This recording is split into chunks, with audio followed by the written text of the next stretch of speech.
อ้าวปุ้ยมึงเป็นหยังขึ้นมานอนอยู่นี่มึงก็ปุ้ยหากรีดยางซอยไอ้ลุยพุ่นอู้แต่ก็สิไปละแม่เนาะ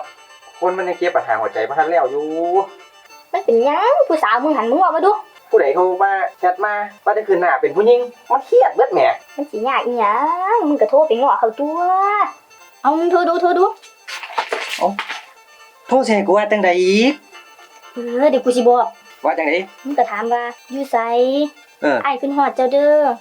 กลับมาหาอ้ายได้บ่คันขาเจ้าไปน่ะอ้ายอยู่บ่ได้เด้มึงว่าจังซี่เอาล่ะเดี๋ยวกูโทรลองเบิ่งก่อน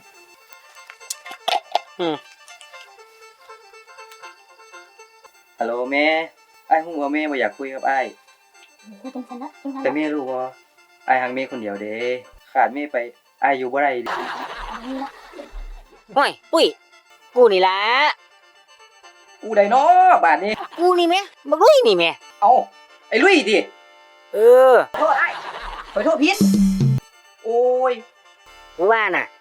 เอาชีวิตที่เหลือของมึงมากรีดยางซอยกูนี่โอ้ยเศร้าๆๆๆจะมาหาเว้าบ่ไปดอกบ่ได้ว่าสิไปเดี๋ยวนี้คนมันกำลังอกหักนี่ไปสิมีกระจิกกระใจไปเฮ็ดเวียกเฮ็ดงานอยู่หั่นมาสร้างว่าแท้มึงเสียกลัวปัญหาทั้งหมดเรื่องของมึงกับน้องเมย์ไปบอกน้องจ่อยฟังท่านเดี๋ยวค่อยไปอีก5 นาทีหลายคนเด้โอ้ยบัดได้แท้มึงโทรผิดบ่เดี๋ยวนี้